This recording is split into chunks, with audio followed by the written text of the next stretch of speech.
And why not the double diamond? Like many service designers listening to this are like, yeah, I know double diamond, but triple diamond, you hate it or you love it. Little disclaimer here is that we're not married to it, but it's a very useful lens to look at all the different things that are going on in managing the customer experience. But I'll let you take it from here. But I think that will be a good segue into why our logo is the triple diamond, but also why we believe this is the simplest way to basically connect the dots across your journey management. And why our tool repositories look the way they do as well, right?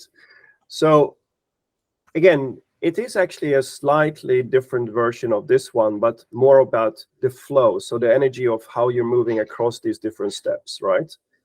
And let's start at all the way to the left. So you have the business goal objective that you're trying to solve.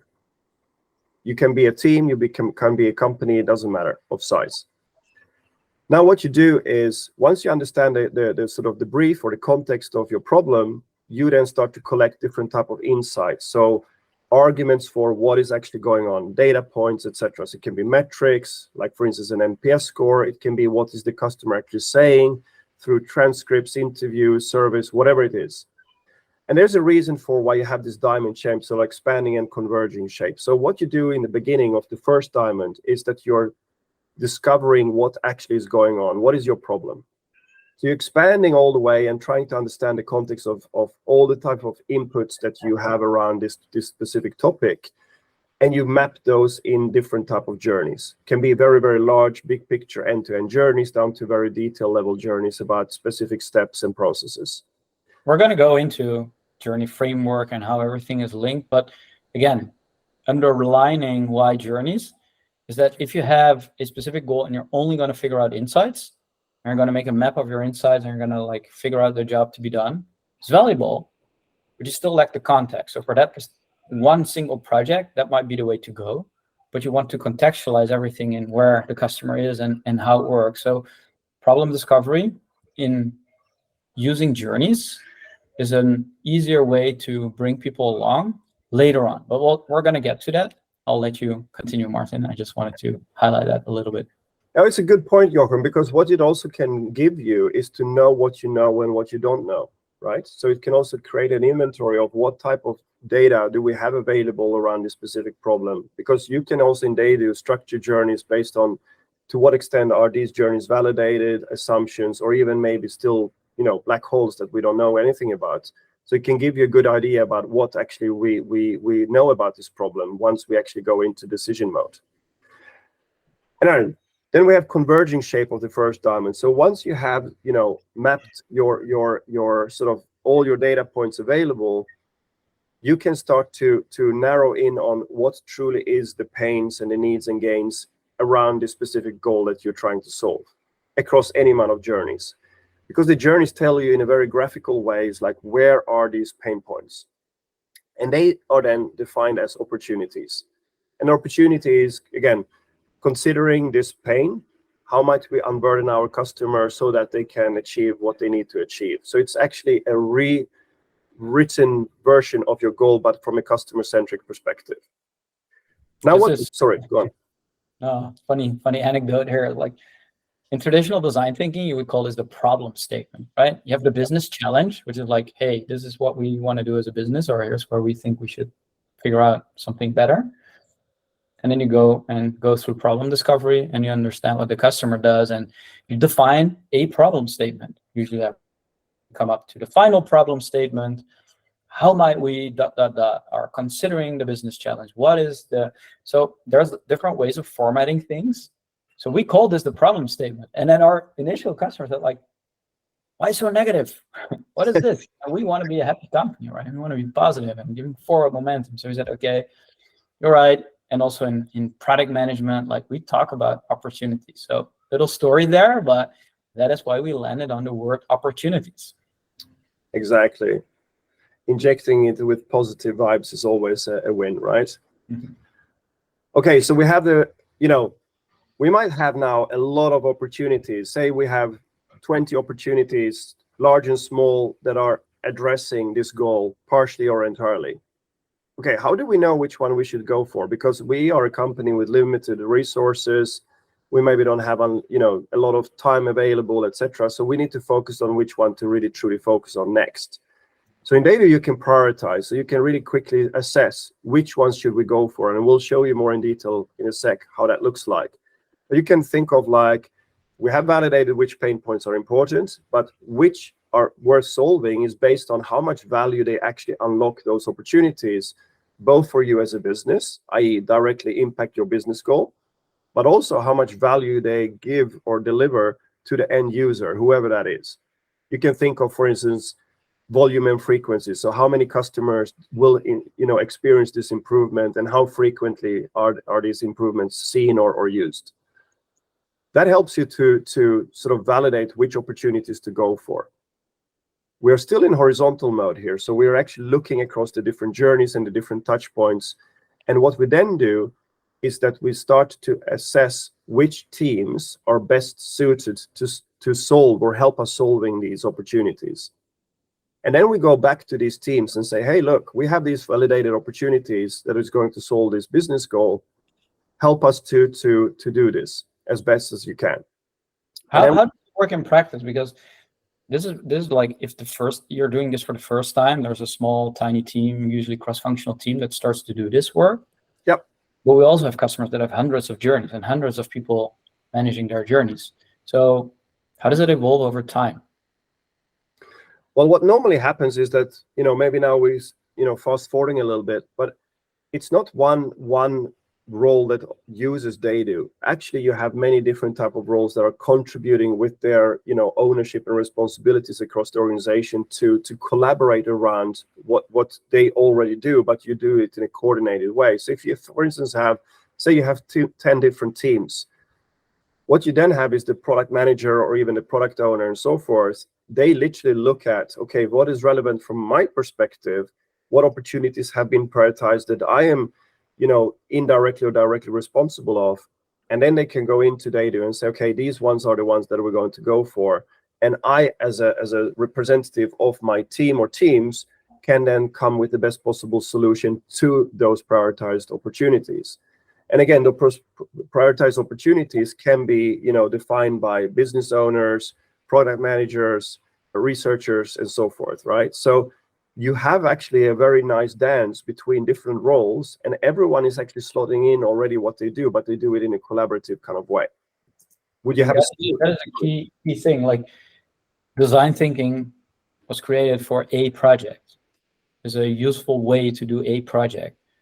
But what you're saying actually is that we're taking a stab at making this a system, a service design system, a design thinking system, so that you can actually do this across different projects, different time intervals. Doesn't matter if something is in the early stages or later stages of discovery, but by codifying it in a consistent way, you can continuously start to prioritize these opportunities and figure out who's working on what. That's basically what you're saying. Exactly. And it's your choice as the user customer today to find your entry point, your ability, and then together with us, we can discover what can you do next to scale not only, decisions being based on journeys, but literally working in this fashion. And we, with our experience, have a lot of, been in the trenches, as you said, back in the days. We know what you encounter, what pains you encounter, and how you can sort of hopefully resolve them in the best possible way, both tactically and strategically.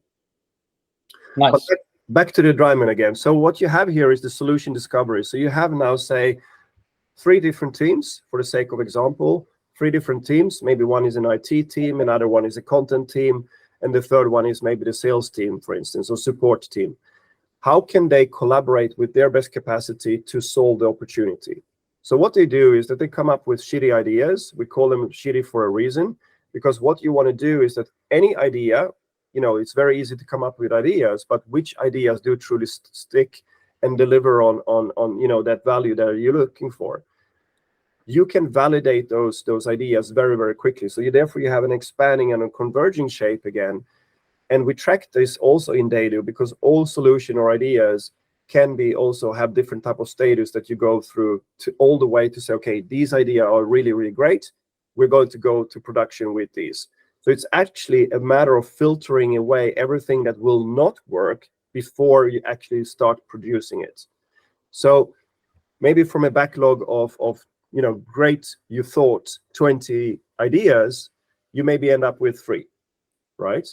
And you deliver them as your end-to-end team, or sort of, as I said, IT team, support team, and content team. And you do it in the way you normally always do it. But once they are deployed, you connect them back to the opportunity that is solving a horizontal issue, that is then solving the business goal that you have identified. In large organizations, the corporate learning, dare I use this word, usually gets lost. Like, people just only focus on the thing that they actually ship, and they measure that.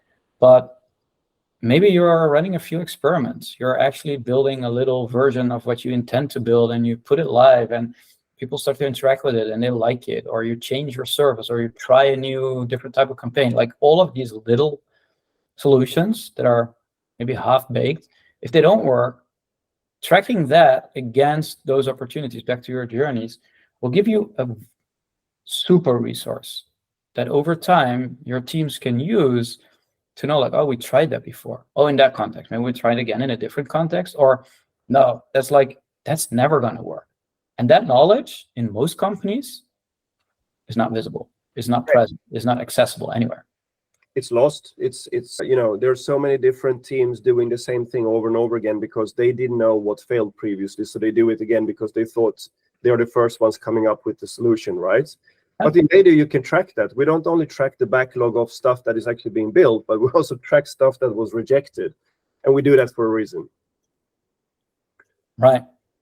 All right, I talked about backlog. So we have, of course, a few integrations in Data where you can actually, once you know which solution you're going to actually deliver and what team is going to deliver it, you can then push those, for instance, to Azure DevOps or Jira to actually have that system track the progress of the deployments, the triple diamond. And that is then directly reflected in Data as well. So we can actually see the status of all the different solutions, and that can be then sort of rolled up to, okay, what is the status of the opportunity, and what is the status, therefore, of course, of the delivering that one goal that we now are setting out to deliver, that you can then report back to your stakeholders about where are we with it, who is doing what stage are we in, and so forth. Or maybe even very variable. It's like, we maybe don't have the resources available, so it's stuck in a third diamond. And what shall we do about it? Because it's an impediment to not deliver on time. So that is information that we can track and make very, very visible. But say you're now introducing the solution, it's delivered. What we then can do very quickly is, because we have live metrics in a journey format available, for instance, like NPS through Qualtrics, we can directly see the impact of that solution in the context of the journey that we have now mapped, where we identify the pain, go back and say, hey, yes, we moved that needle to such an extent that we actually set out to do. And then that ties back directly to the business goals that we have identified.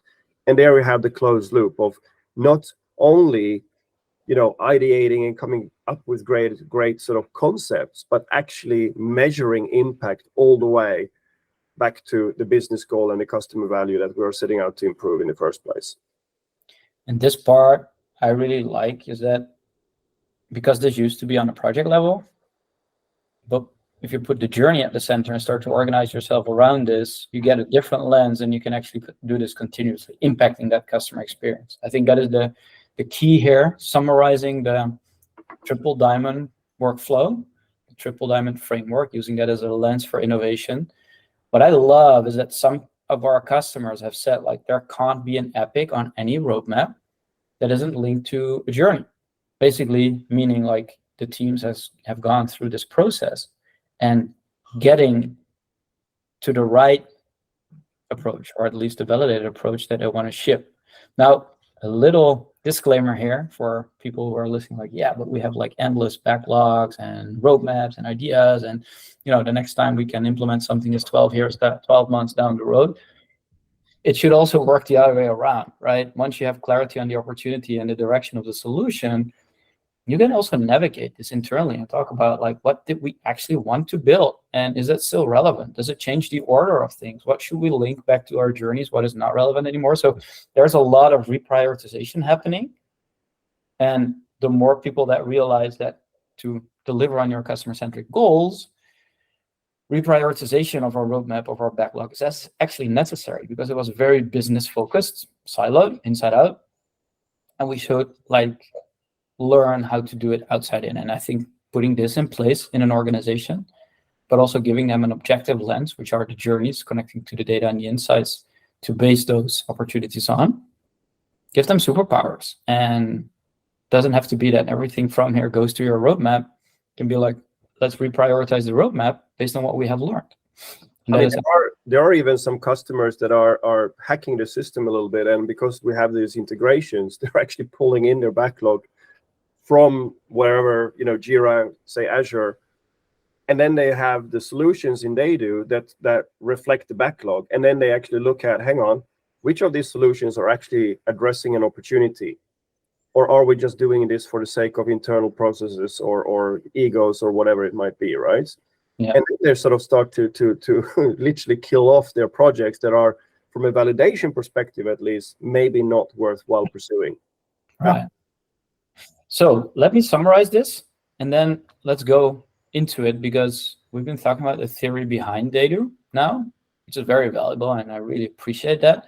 But what we actually said is like, to get to a journey management workflow, to get to an objective reality, and to make sure that people can align and are happy to align and actually make an impact on the customer experience, you need to bring in all your insights and your data in one place, using journeys, customer journeys, to visualize that is a useful lens. But once you have that in place, you want to give your teams an approach to go from insight to implementation and start working using a set of building blocks. And that is what we unlock by turning insights, opportunities, solutions, and metrics into the building blocks of your journey management system. And I think it all starts with having a proper structure that everyone can work against.